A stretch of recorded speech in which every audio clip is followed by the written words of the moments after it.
All right, welcome everyone to Natty Muscle Radio. This is going to be our first episode. I'm here with my two co-hosts, Chou and Breton McNeil. We're going to be a podcast, first and foremost, talking about natural bodybuilding, the way the federations work, the way the drug testing works, and just talking back and forth about the natural community and just kind of our experiences in natural bodybuilding. So my name's Conor St. Jean. It was my idea to kind of do this podcast. I've been competing since 2012. My last show was in 2016. I'm hoping to compete in the fall season of this year. I'm thinking of traveling to New York to see Chou and compete in Natural Mania, which is at the end of September. I've been training for 11 years. And as I got into this, diet for this year, I found that I was not as motivated as I was in the past to kind of compete. And I felt like some of the natural community was just not as together as it should be, or I didn't feel a very good sense of community. And part of that is, due to living in East Coast Canada where there's no natural bodybuilding. But my idea behind this podcast was to kind of, try and unify some people and just kind of share our experiences in natural bodybuilding. So I'll pass it over to you, Chou, and tell me what's up. Hey, what's up, guys? So my name is Albert Chou. People call me Chou time. So I've competed 2 years for 2 seasons. My first season was back in 2016. I did the Natural USA, which was exactly 3 years ago. Today is actually their show right now, which is interesting. And also did the Northeast America in New Jersey, hosted by Anthony and Karen Natty. Former Miss Universe. So my second season was last year, where I competed in 3 shows. I did an NGA show, which I was fortunate enough to get my pro card, and I also did the Hercules, where I won my weight class and fell short in overall for the WNBF pro card. And I also did a pro debut for the NGA in Jersey as well, where I placed 5th out of 8 competitors, which was a great experience. I've been working out since I was 18, and I'm currently 32 years old. I'm the oldest one out of all of us, I believe, all 3 of us. However, I've started really implementing a structured program, flexible dieting, since I would say 2013. And, once I started seeing the progress, it just became very addicting, and you just want to keep nailing it to the T to see improvements. But that's pretty much about my experience in competing. And I'm also from Brooklyn, New York. I currently reside in Staten Island with my wife. So it's a lot of changes happening right now. That's what I was going to ask. Is like, what part do you live in New York? So that's pretty cool. Like right in Brooklyn, is it? Yes. Well, I grew up in Brooklyn, and I still commute to Brooklyn every day. We're pretty close to Brooklyn. But a year ago, almost 2 years, my wife and we moved to Staten Island, which is not too far. So I'm like in between Jersey and Brooklyn right now. I'm actually closer to Jersey than I am to Brooklyn, but it's only about a 20-minute drive with no traffic. So I'm still pretty close to the city. What's your ancestry like? Like where's your family originally from? So my parents, I'm Chinese, so my parents are from China. Okay, right on. For some reason, I thought you were Vietnamese. Yeah, I get that a lot. Filipino, I get Mexican, I get all types of stuff, but I'm Chinese. Right on. So now I'll pass it over to my East Coast friend, Breton. Breton, why don't you give yourself a little introduction? All right. Well, what's going on, everybody? I guess I'm kind of the young gun of the group. So I'm only 23 years old. I'm from Halifax, Nova Scotia. I'm currently, right now I'm living in PEI, so Prince Edward Island, because I'm going to Holland College. Currently working towards my kinesiology degree. I'll be attending KD University in September, finishing that up. So I guess going back to when I started training, training pretty seriously about 5 years ago when I was 18 years old. I came from like an athletic background, playing hockey and football and stuff. So I was always, fairly competitive and somewhat into kind of the gym and stuff, but never really took it that seriously. And then I guess the kind of unique thing about me as well is I'm actually a type 1 diabetic. So I was diagnosed with that when I was 16 years old, and that kind of changed up my lifestyle a bit, got me a lot more focused on what I was eating. I had to understand the importance of living a healthy lifestyle, obviously controlling my blood sugars, kind of juggling that around. And the gym was a major benefit to that the doctors kind of told me. So that was just another reason for me just to kind of get into the gym as well. I'm sure like most of everybody, you start getting in the gym, you've seen these results, and you just kind of fall in love with the process. And luckily for me, how I kind of got introduced to the natural scene is locally around me. I'm sure you guys know them, is like Patty Lifts. So Patrick and Jeff Nippard, they were both training in Halifax at the time. I kind of ran into them. I was like, oh, geez, these are some big boys. Kind of ended up following them on social media, found out that they were both natural. And I was like, oh my God, wow, this is pretty crazy. So ended up kind of contacting Patrick. He ended up coaching me into my first ever show, which was 2016. And I was just telling Connor there beforehand, that was I guess CMBF show. So it was like a non-tested federation. It was just a local show for me that was just kind of close, 20 minutes away from my house. It was a good experience for me, like I said, to kind of get my feet wet, kind of get a taste of the whole competing lifestyle. And from there, that's when I continued to work with Patrick over the coming years, and we kind of set the goal to go to California in 2018 to compete at the Muscle Mayhem. So honestly, we had the goal. We set it right from the show at 2016 because I love the process so much. I came about middle pack. I think I came like 11th place out of 19 competitors. So it kind of like lit that fire under me. I really wanted to improve. I really enjoyed the experience. And like I said, coming from an athletic background, I was a pretty competitive guy. So worked with Patrick. We picked some of the weak points that I really had to bring up, kind of put my head down, worked for a nice long off season, and then did a 28-week prep, and then ended up actually luckily winning my pro card at the Muscle Mayhem in 2018. And from there, I competed at the Edmonton Pro Show on October 21st and actually came third place there. So I was super happy about that. And from there, I've just been in an off season for the past, I guess, 4 or 5 months right now. And that's kind of me up to date in my background. Damn, that means out of the three of us, Chou and myself and Breton is the only WNBF pro, even though he's the youngest. I don't know how that's fair, but I guess it is. That's awesome, though, man. That's an awesome story. Yeah, thanks, man. Thank you. I should have mentioned, too, the last show I did was the 2016 INBF Monster Mash. I placed third in my class there. It was the light heavy class. The winner of that class went on to win the second pro card at the show. And I followed up on the guy who came second as well, and he's also a WNBF pro now. So I guess I'm the only one out of that group, or out of the top three, who hasn't turned pro yet. But we'll keep our head down and grind out this rest of this prep and see what happens. Not saying anything, but fingers crossed. If it were to happen, that'd be great. Mm-hmm. Yep. But yeah, so I figured our first topic of discussion for the show will be kind of to give our kind of subjective experiences with some of the different natural bodybuilding federations we've competed in, or some of the social implications of, doing a natural show as opposed to just doing, a plain local show. And as far as it is in Canada, I found, a few federations that are pretty pertinent when it comes to natural bodybuilding. Some of them I've never been to, or they really aren't in my area, or I wasn't willing to travel to do them. But we do have the INBF/WNBF in Canada. It's mostly localized to Western Canada, more like your British Columbia, and also I believe they have a big show in Edmonton that I was also thinking of doing this. Probably the biggest federation in Canada is the IDFA, which stands for International Drug-Free Athletics. They used to come to my area of the woods, kind of over there in Moncton for a few years, and I actually did their show in 2013. I came second at that show. That was kind of the show that hooked me on natural bodybuilding, because it was previous to that I had only done a untested local competition. As I stuck around the federation, I kind of saw some things that I didn't like.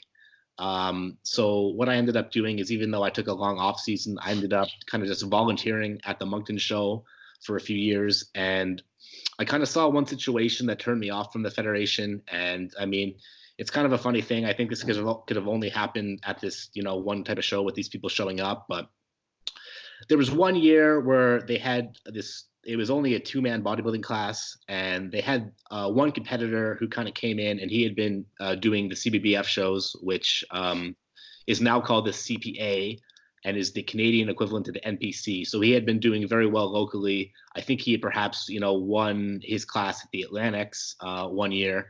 And he had always said he was natural. I had no reason not to believe him. He was very impressive, but people heard the wind of this guy coming, and they kind of were just like, they kind of just assumed he was kind of a fake natural up front. And it was kind of a bad situation as well, because the only guy he was going up against was the head judge of the show I did in 2013. So he was, a judge that, had been already working with the IDFA previously. And these are both nice guys, never had a problem with either of them, great people, both of them. But I feel like as I watched their comparisons, the guy who everyone thought was a fake natural was legitimately like winning every pose. To me, he like had the win very easily, but when it came down to it, at the end of the day, they scored him in second. But just talking to some of the judges and some of the people involved, I really think they gave him that placing just because they believed he was like a fake natty. And kind of what upset me is, I kind of realized just how bad their drug testing was there, because obviously they didn't have enough confidence in their drug testing to test the guy and, to prove that, he was, faking it or not faking it, right? And that whole situation really kind of turned me off from being involved in that federation anymore. And, the longer I stayed around, I just realized, I had other friends who did the show other years, and I never heard of a single competitor getting their, urine analysis back ever. And, like, I've seen lots of people with the WMBF, like get their urine analysis back and post it, which I think is awesome. I think anyone who gets urine analysis back should go ahead and like post it up for social media for all to see, so people can just see how legitimate, some federations can be, right? I realized too, with natural bodybuilding, it's kind of a difficult business venture. I mean, you're dealing with shows with like 20, 30 people sometimes, maybe bigger ones, there's bigger ones like in Boston, New York area, California area for sure. But I know it is a hard business go for people trying to, make a go at this. So obviously, if federations can fake the drug testing and save a lot of money, they might do that. They might cut corners. So, if you're someone who's thinking about, doing a show, I would research the federation, ask the past year's competitors, if they got tested, what they saw going on for testing, and make up your own mind if you think that that's a good federation to support or not. So, like, I don't think the IDFA, for example, is a bad community. I think they mean well. I just think it's kind of a tough, business spot to be in, and they're looking to save money where they can. So that was one of the things that kind of went out the window. There's some other natural federations as well in Canada. These ones I've never competed in, or I didn't feel like traveling for. There's the UFE and the NPAA. I do believe there are some shows with Muscle Mania that come to Canada at some point, probably more localized to the central area, like Toronto, Ontario type area. And there are a new host of CPA, which is the old CBBF, which would have been the equivalent to the NPC, that do drug testing shows here and there. And I was actually going to pass it over to you, Chou, and ask you if you've ever, are there any NPC testing shows in your area, or have you heard of anyone doing them?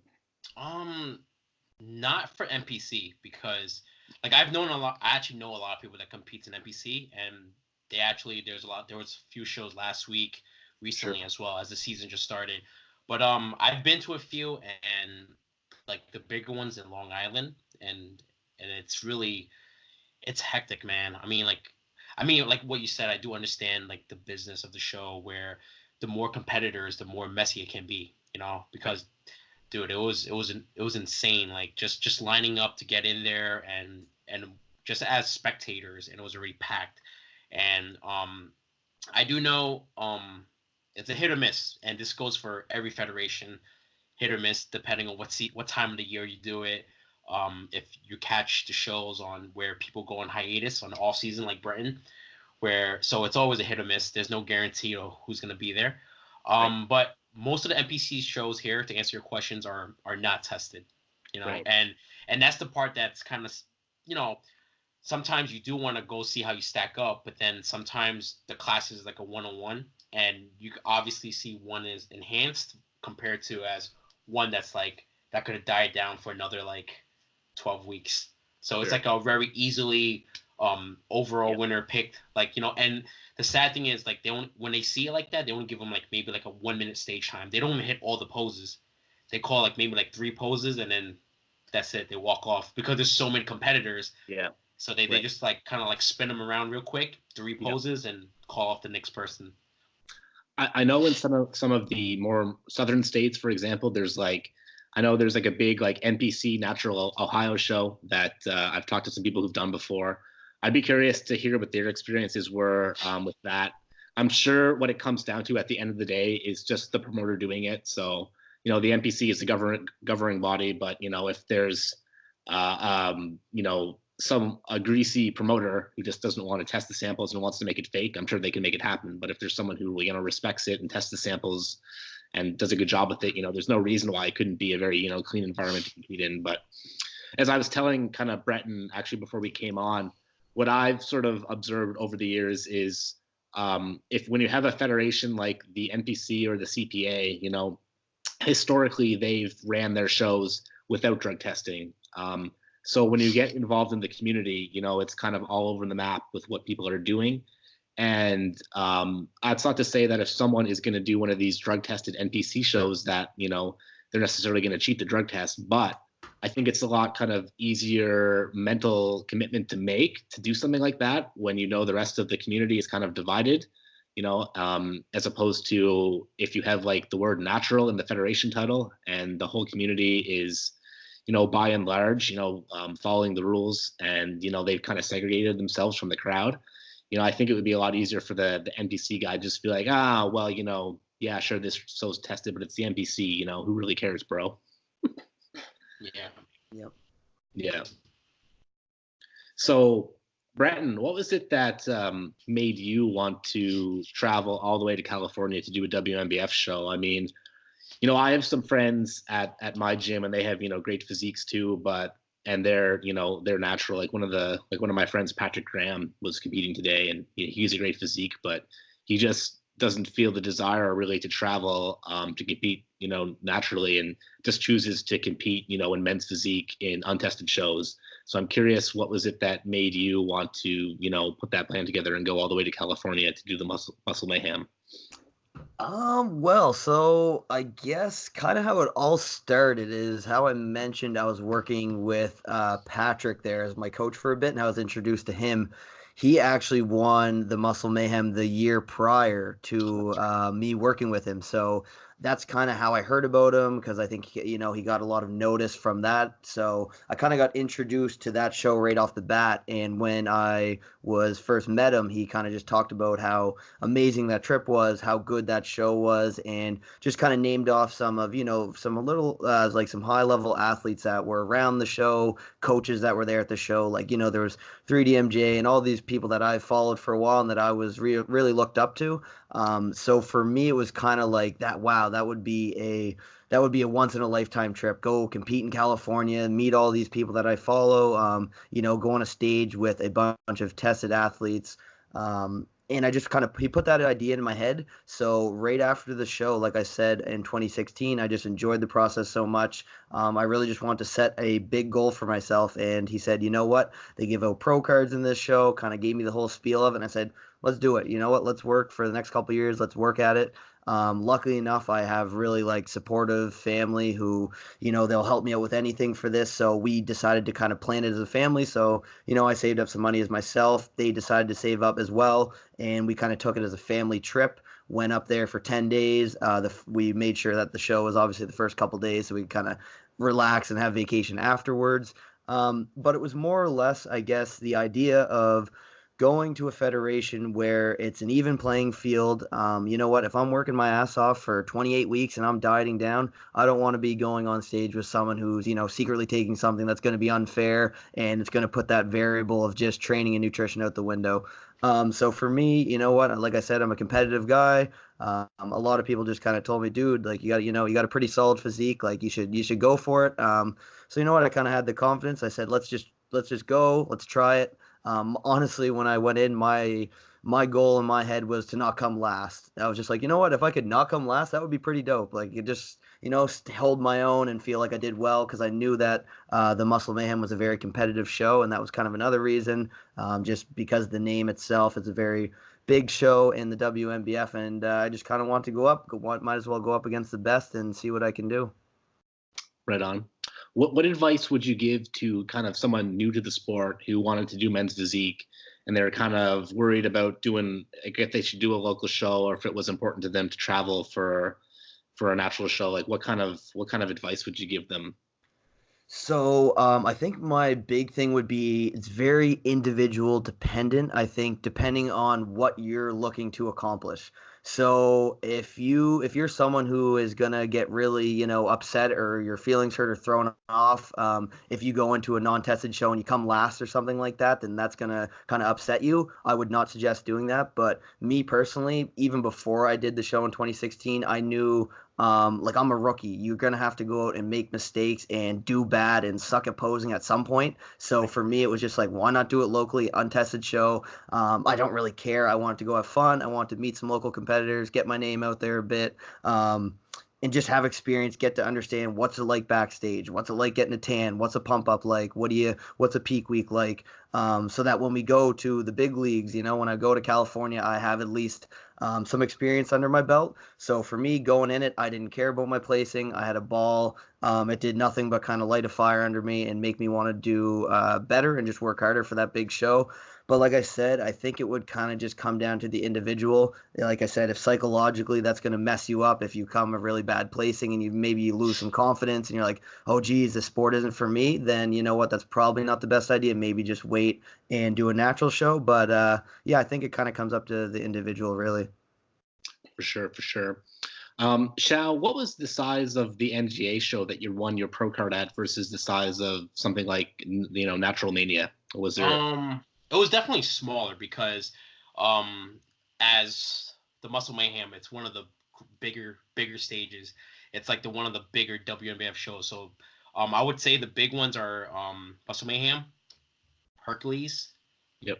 Monster Mash, Sure. Natural Mania / Universe and Worlds. Those are like guaranteed. It's gonna be stacked, and those are just one of the bigger ones. I could say the NGA because it's so saturated right now. Because come to a time around this time of the year, May, there's literally like a show like every week, like an OCB show. Right. 2 weeks later, you have another OCB show, and it's not far apart. It's like North Jersey, South, East Orange, New Jersey. So it's like it's really not too far away from each other.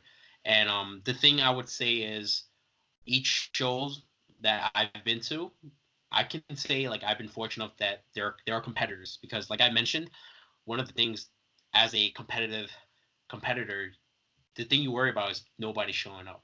And sure. As I mentioned before, you can't control that, For example, the Natural USA show that I did 3 years ago, which is today, I would say 3 years ago when I did it, that was the biggest turnout for that show, because there was actually like over 70 competitors. And I mean, like my weight class, my first time on stage, I think there were like 7 or 8 people for open class. That's pretty big. Yeah, that was fun. And that was like, that's what I was saying. Like for my experience, I've been really fortunate enough to really have good matchups. I met a lot of great people, people that beat me. I think that's the best part of competing. Just meeting the local competitors, and it was a great experience, I must say. But I would say the NGA show was definitely smaller, just because it was closer. I think it was literally like a few weeks out from the Hercules. So you always have to think about the timing of the year. So sometimes people don't want to like waste a peak week.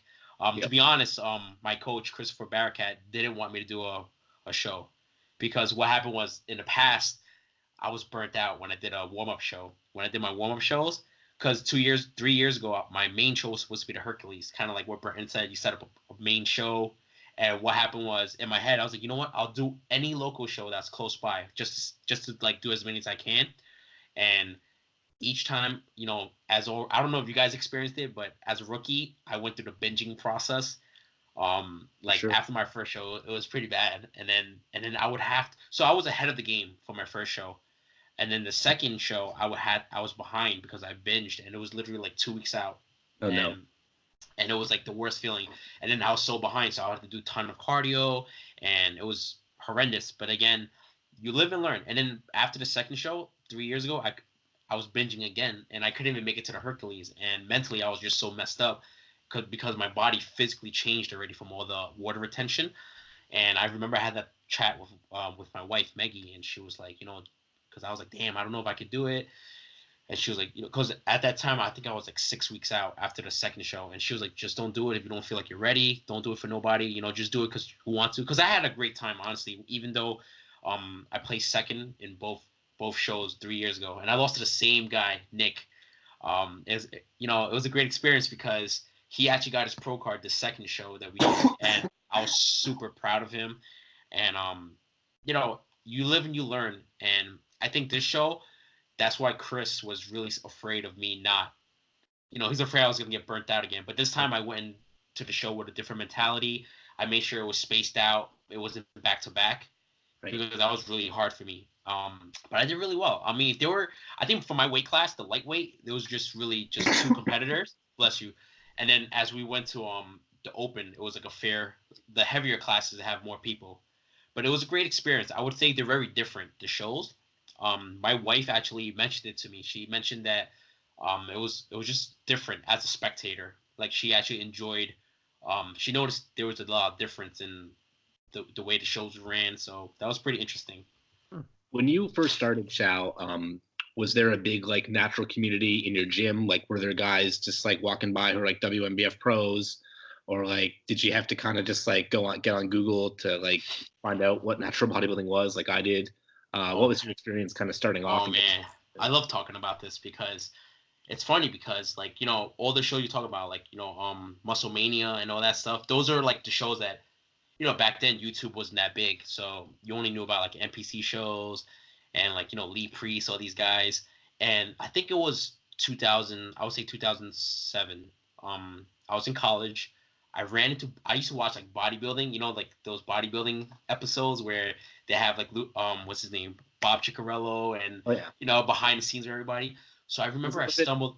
Was it Battle for the Olympia? Those ones? Yeah, it was like prepping for some pro show, and then you have these cool guys, and I was like, wow. Like at that point, I didn't really care. I just really I was really amazed by their physique. But then I think it was 2007. It was 2007.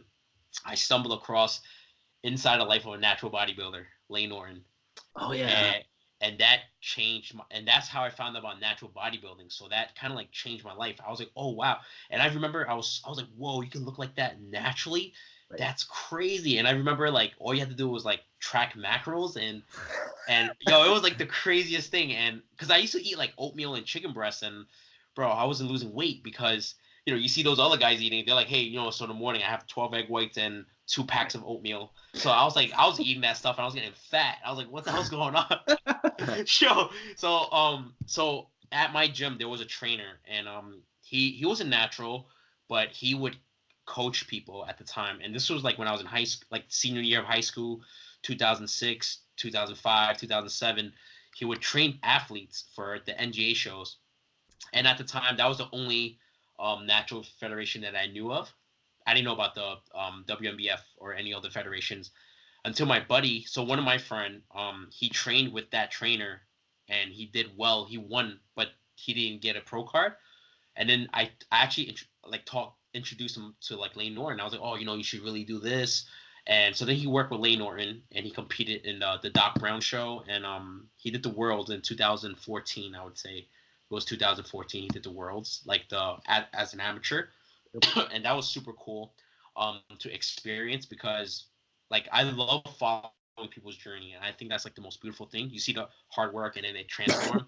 And then when he took like a few years of off season, and then that's how he linked up with Christopher Barakat. And then I met Christopher Barakat at the Hercules 2015 15 when my friend Corey Gonzalez competed, and he actually won. He earned his pro card. He won his weight class, and there was like about 7 competitors.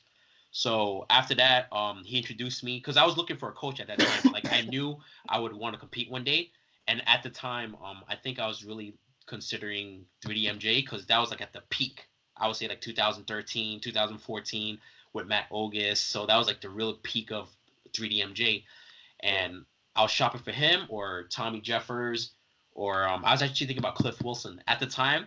I somehow stumbled across Cliff Wilson. And I was like, wow, that he had some interesting philosophy as well. And I was like, maybe I'll work with one of these guys, depending on how much they cost. And then my friend Corey was like, you should really give Chris a chance because, he did a great job. So after that, at the time, Chris still lived in Long Island. So we kind of like talked a little bit. So I had my mindset because my friend had such a great experience. I wanted something like that. And for me, I always wanted to be part of something new, meaning like I want to help build something special. And, I hooked up with Chris. We set up the goal. And after that, the rest was history. Like, it's just that's how I started learning about like WMBF. And I learned about the NGA and then OCB, all these other federations. So it's pretty cool. So Chris has been your coach the whole time, eh? Yeah. Yep. Wow, yep. That's awesome. Yeah. I counted the other day, and I've worked with like it's either been like 8 different coaches over my whole experience in bodybuilding. That's awesome though. That documentary with Lane Norton, the Life of Natural Bodybuilding one, was that the one with Lane and I think it was Tommy Jeffers, like back in the day when he got his pro card, yeah. Yep, that was the one, and he looked amazing, man. And there's like a video of this guy who's like pretty jacked and has like a tongue ring and he's like he's just like a huge goofball. Yeah, that guy was a beast too. It's crazy. Yeah. But that's the thing, like, before you compete with like, I didn't have any experience of what judges look for. So it's very normal to think the biggest guy wins the show. But then as you do these shows, you learn that symmetry, proportion, conditioning, muscle balance, posing, it's so important. Tanning, presentation, smiling, and all of these are huge factors. So I didn't really understand it until my first show where I wasn't the biggest guy, and us natural athletes, it's funny because we look so big on stage, but backstage we're like this, like a string bean. And I remember my first show. I was backstage, men's bodybuilding go last. So I was always just like, everybody was like pumping up, eating rice cakes and peanut butter. And I'm just like in a hoodie. I remember I was laying down on Maggie's lap, just talking to her like, hey, what are we going to eat after this? And then I remember when I took on my shirt, I still looked tiny. Maggie was looking at me like, oh my God, you look so skinny. But then when you go on stage with the lighting, the pump, the carbs, you just look totally different. And I remember there was a guy that, me and the other 2 guys placed higher than him, but he was like super massive backstage.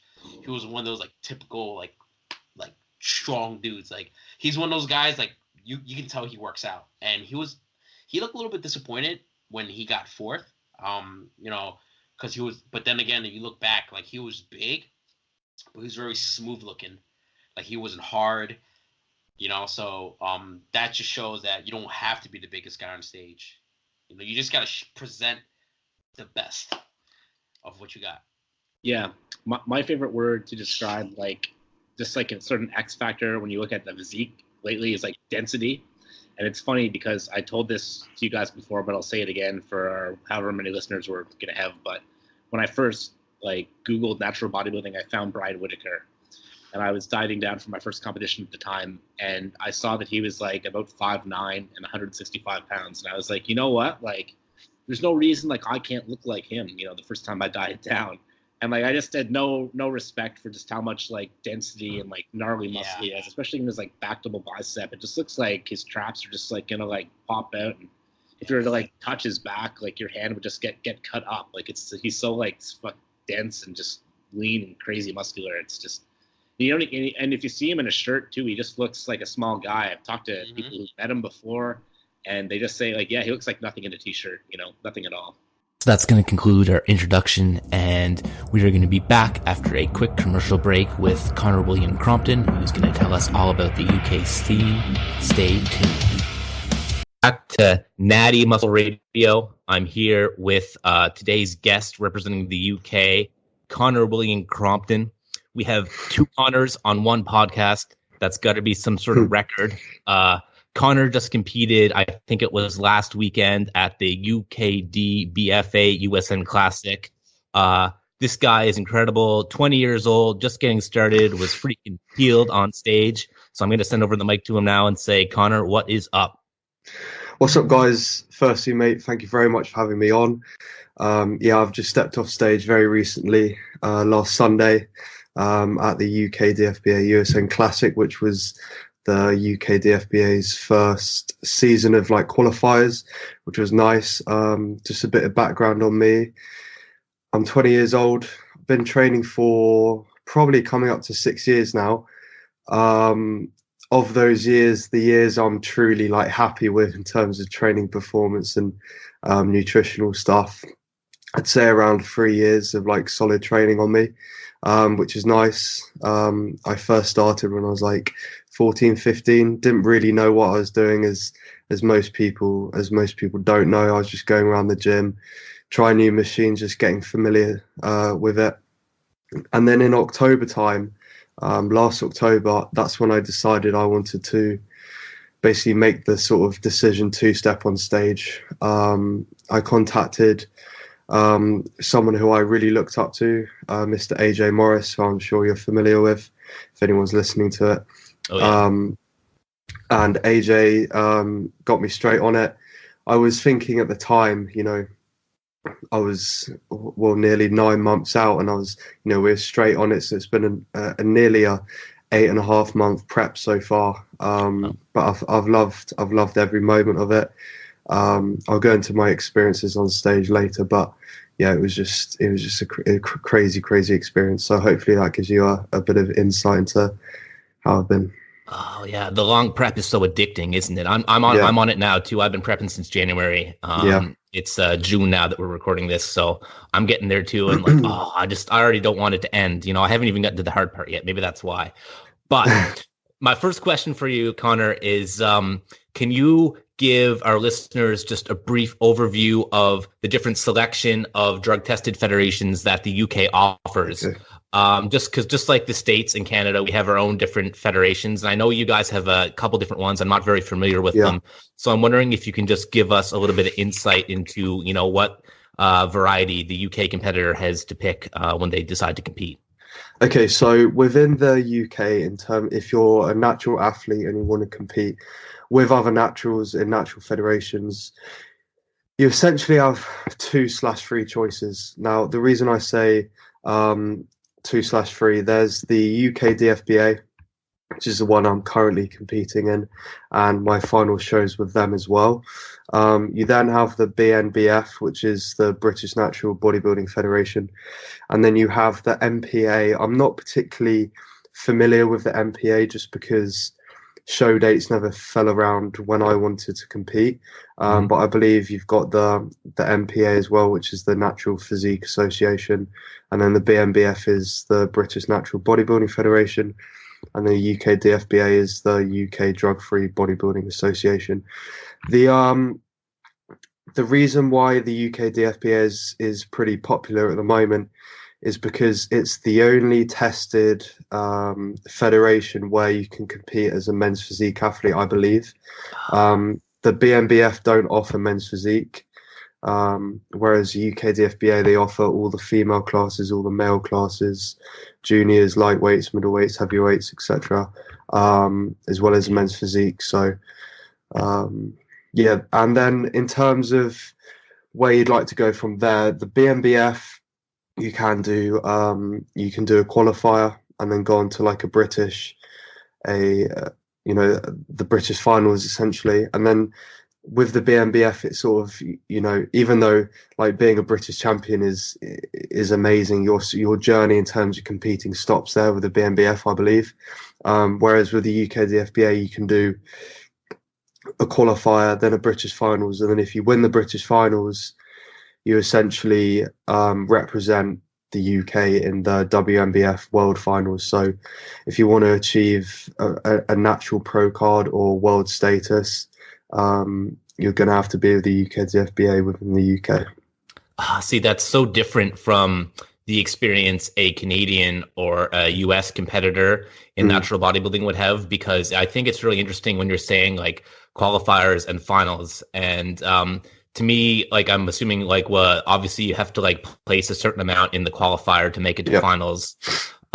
It's just such a different type of experience in North America, because when you come and you do a show here, if you just win the overall at most shows, even in the INBF, which is the feeder organization for the WMBF, you will get a WMBF pro card, provided it meets the criteria. I think you need to have like something like 7 to 8 total competitors in your class to get the WMBF pro card. And even in where I'm at in Canada, it's even I mean, I don't want to say easier because you never know who's going to show up.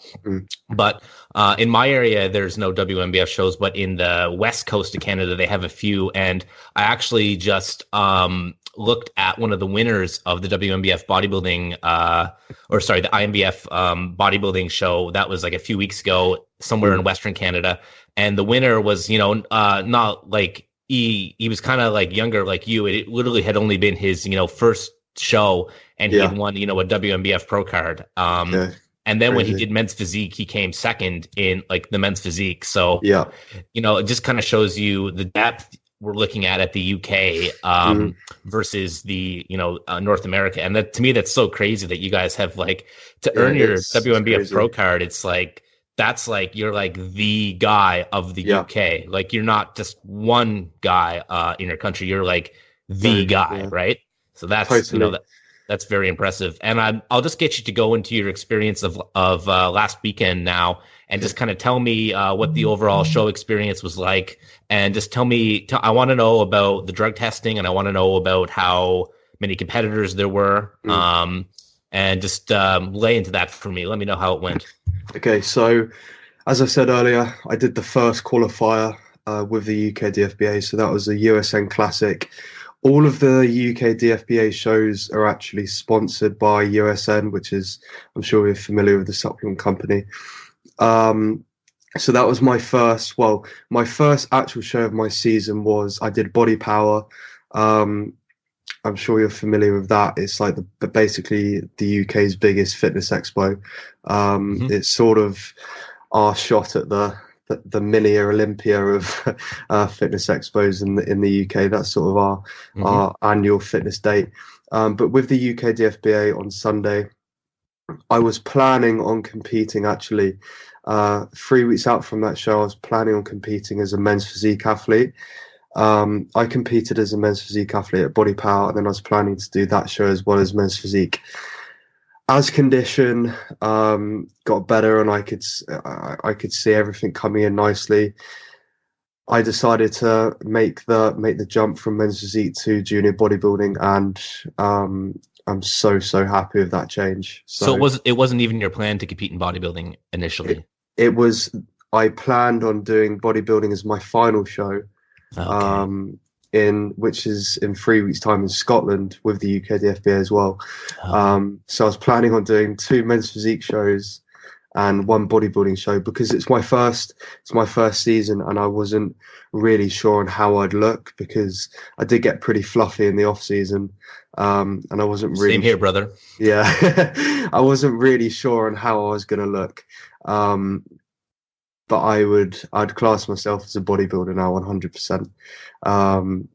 So on to the USN Classic on Sunday, 26th of May, I believe it was. So I got my tan done the night before, etc. Did all that, and then in the morning you have registration, all those sort of good things, and then you have your second coat of tan. Juniors and teens go on first. So the teen class goes on first. It's a run-through show. So you'd go from teenagers, they'd get the results, and then if they wanted to, they could go home, because they basically get the results that day. There's no prejudging, there's no, like finals. It's all run through, so that's nice. There was only 1 teen competitor, which is unfortunate for the teen, but it meant that the teens and juniors were combined. So we had 11 juniors and 1 teen on stage. So it was like 12 in total, including myself. In terms of total show numbers, I believe there was over 100. I know that. Wow. There was over 100 competitors, which is crazy. My thoughts and sort of experiences between the UK Up show I did with Body Power at the Body Power Expo versus the UK DFBA, I just felt like more passion and involvement with the UK DFBA. It was just so professionally ran. Even like just checking in and the reception sort of feeling and this whole setup of the show. They have all the trophies up on the stage, and just sort of general audience and the way it was just laid out it just felt more professional, which is really, really exciting. The Body Power show, it was my first show, and it actually wasn't a drug tested show. Mm-hmm. So I was competing as a natural against people who could obviously possibly be not natural. So that was another challenging aspect of it. But with the UK DFBA show, the USN show, you can just stand on that stage knowing you're, on an even playing field.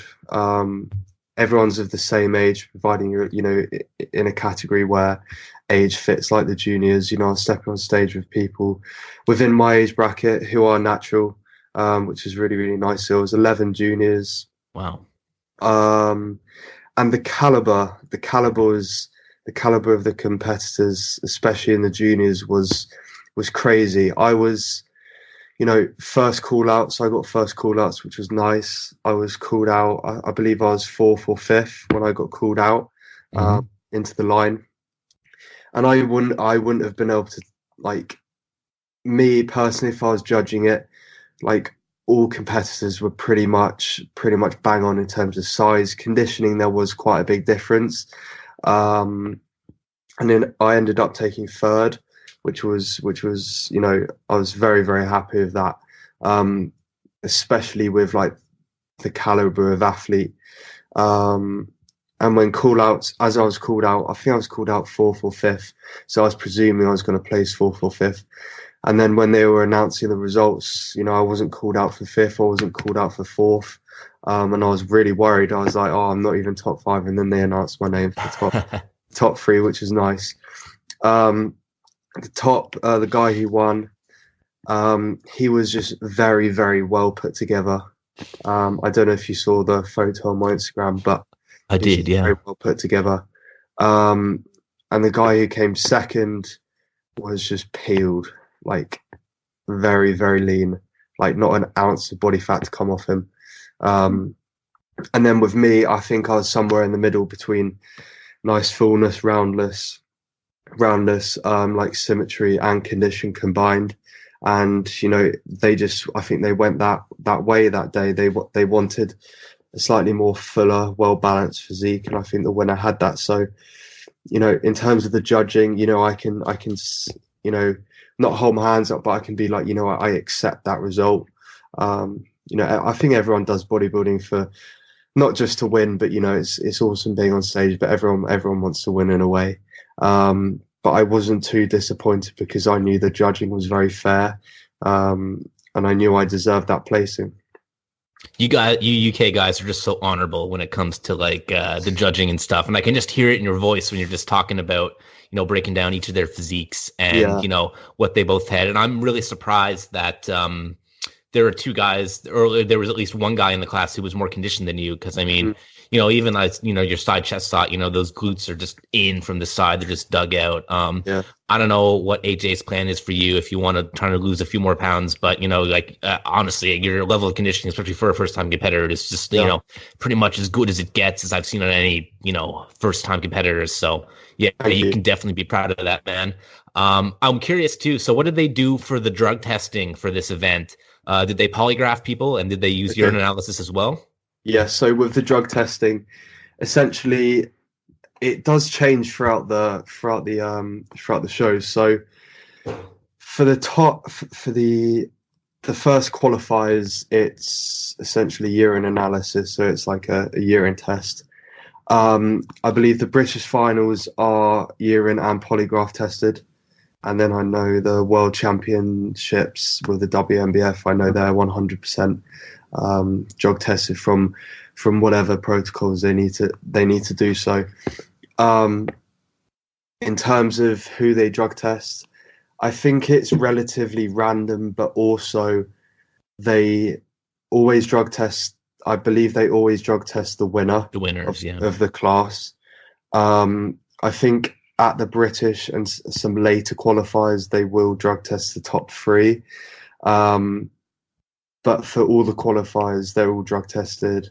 And I think, even though the drug testing is very strong and very reliable, it's a huge deterrent anyway for anyone to be, if you're not a natural competitor, just the idea of that is a huge deterrent. And I think that is the most effective part of it. It's just a huge deterrent. Absolutely. So man, when I see these UK guys, I'm just like, what is it? Why do they have so much interest? And I think it's such a paradigm too for natural bodybuilding because, I don't live in the United Kingdom, but what I do kind of understand is that anabolics and performance enhancing drugs are somewhat legal there. Not, I know in Canada they're kind of more of a gray area thing where it's okay to own some, you can't sell. I think they're class 4 drug here and they're a class 3 drug in the States. The UK guys who I follow who do the enhanced side of things, like Jordan Peters, James Hollingshead, they're very forthcoming with exactly what they take. And so I just find it very interesting that there's so much interest in drug-free bodybuilding, in the UK, where it's there's less legal ramifications if you want to go in that direction. Can you talk a little bit about that?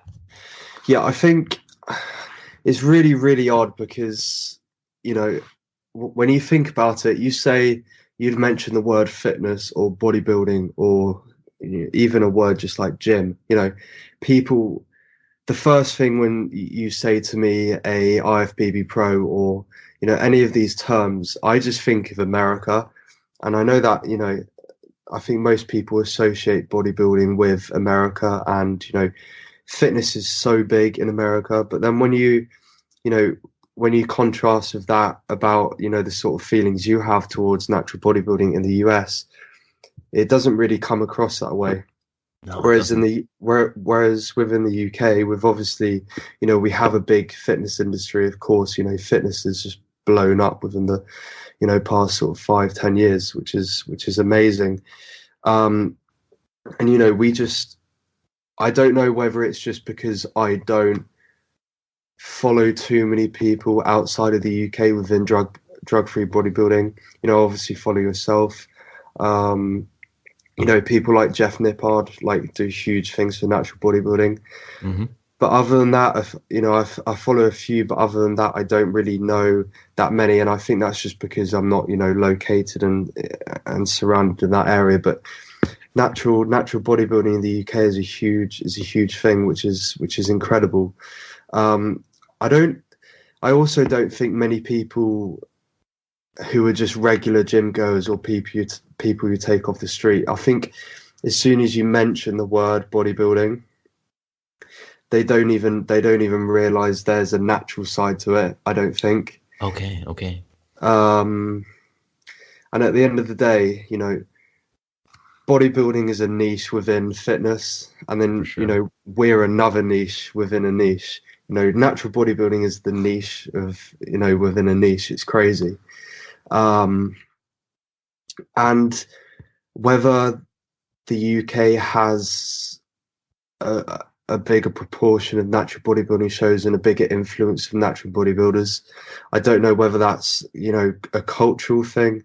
I don't know whether it's education from people within the industry. We've got some really big names and really big people who hold a lot of responsibility for natural bodybuilding within the UK.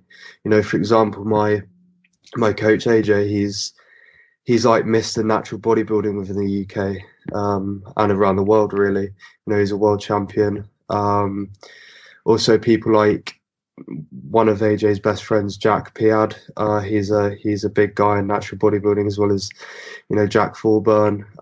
There's, we've got some big people of a lot of influence and a lot of passion and a lot of drive.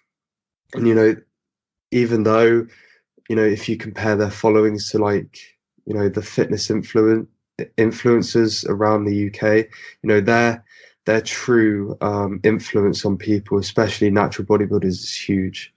They're very well looked up to, and they hold a huge amount of responsibility for natural bodybuilding. I think those, there's a good top 4, 5, 6 guys in the UK sort of leading natural bodybuilding. And it's incredible. Natural bodybuilding is an incredible sport. It's a tough sport. It's a very rewarding sport. And I don't, I think it is strange because fitness is so huge and bodybuilding is so huge within the US, and it just seems a huge shame to, from what you're telling me of numbers and shows at the moment, it's sad, really. It's very over here. It's very locally driven. It's this federation will have a pool of people they draw from, in their area. And one of the big differences I see over here, especially in my area, in the States, it may be a little bit different, but since the main bodybuilding federation that is untested here, the equivalent to the NPC is called the CPA, Canadian Physique Association.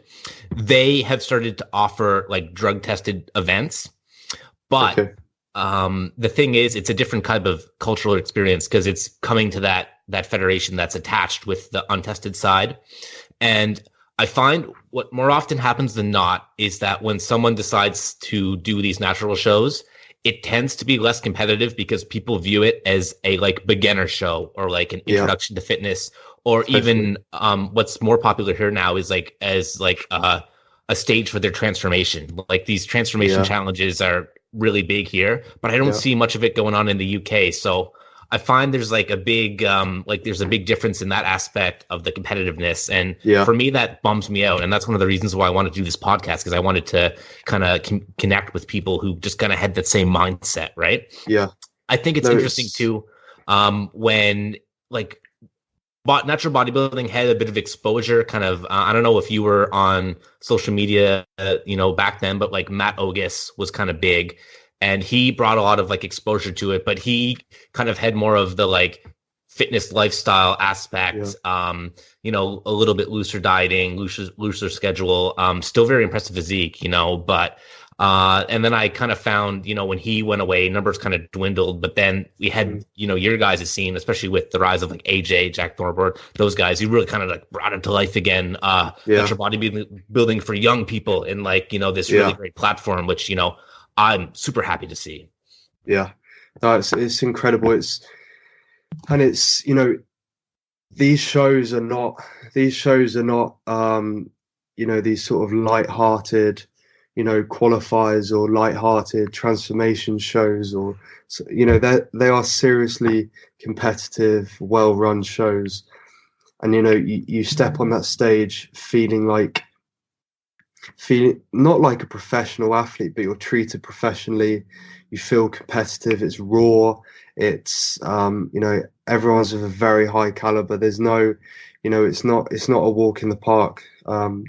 Especially these qualifying shows. And I think the reason why the UK is doing very well in natural bodybuilding is because, we're not particularly saturated. It's very raw. It's, people trust these federations. I'm not particularly sure and clued up on the MPA, which is obviously the third federation within the UK. But, we have the UKDFBA and the BNBF. It's set, it's solid, they're trusted, they're reliable. Right. They're drug tested shows, and then on top of that, we have these incredible influencers and role models. I prefer to call them role models because influencers has quite a not negative connotation, but anyone can call themselves an influencer nowadays. But I think our trusted reputation in terms of natural bodybuilding. It's just raw, it's passionate, it's competitive. added with, the role models on top of that, it's a recipe for success, and it's got a long way to go still, but it's very well situated. Nice. I'm curious too, what is like for a young person like yourself, what just getting back to where, performance enhancers are a little bit more legal where you are. What's the gym culture like? Is it common to see, kind of like there are several like people your age at your gym who just kind of start up and they're already, on a cycle?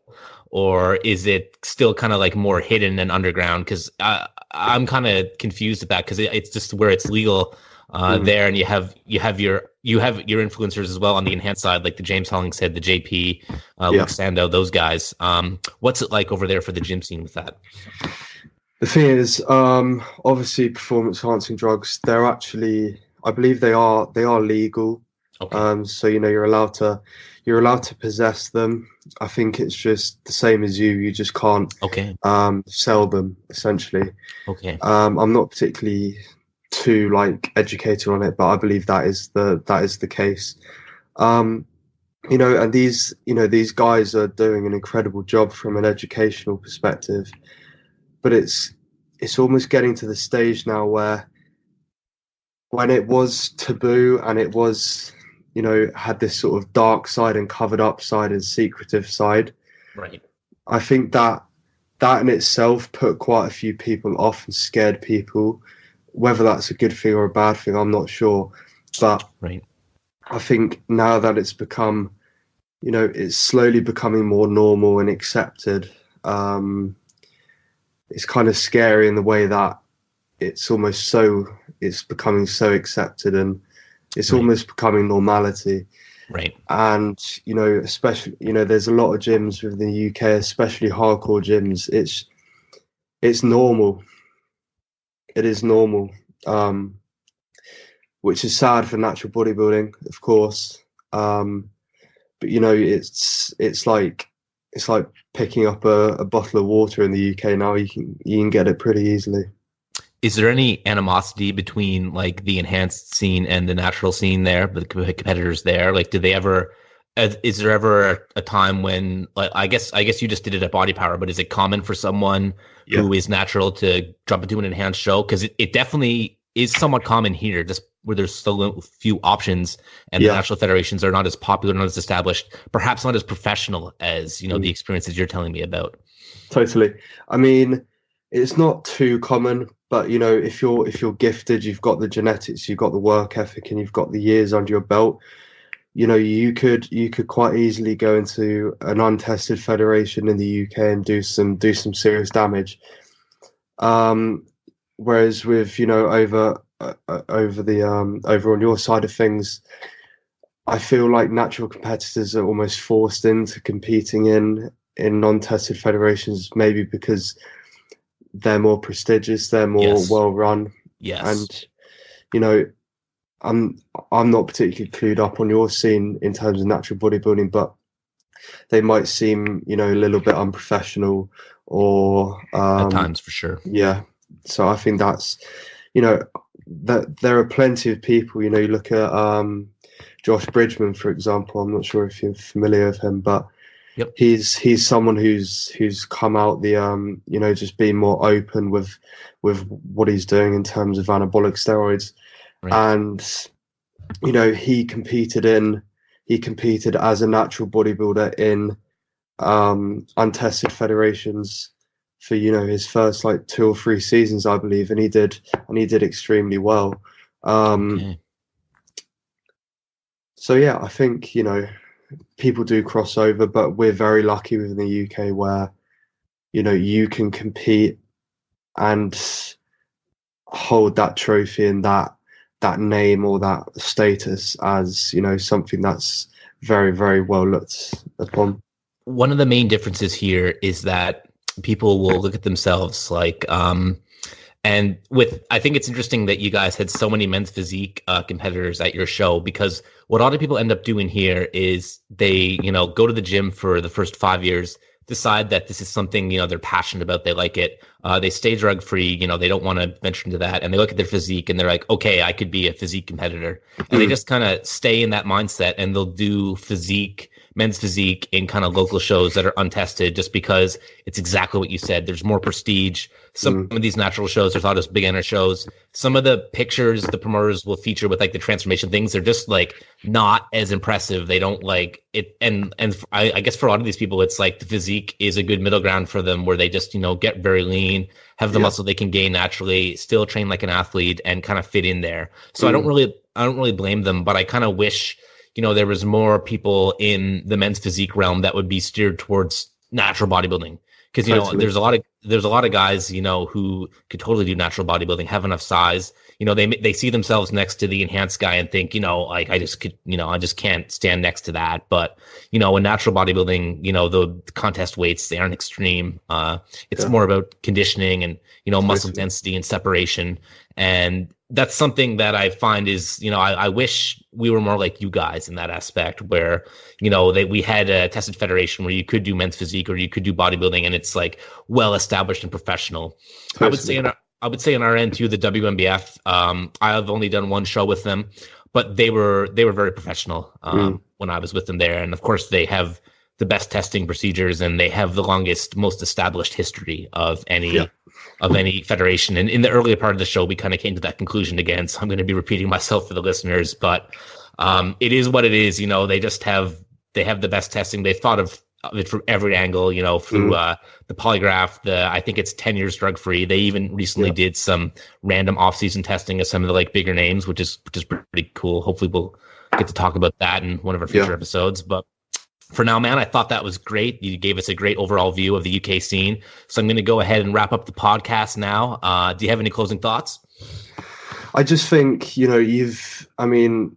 props to you, because you're trying to educate everyone on the natural bodybuilding scene. And it's, there, as I said, there are a lot of people within the UK sort of natural bodybuilding scene doing a great job, but you seem to be taking that role over in your scene, and just sort of holding the flag in terms of, leading it in terms of natural bodybuilding, which is, really, really respect you for that, mate, because, it's really nice to be able to fuel your sort of ambition and competitive edge. And when the only thing lacking is a place for you to display that physique and display your hard work, that is a huge shame. So congratulations for doing that, mate. It's really cool. Thank you very much. I'm just trying to make it fun for me, really. All right. So we're going to wrap it up there. For everyone, that's our first episode of Natty Muscle Radio. Tune in for more episodes, and we are out.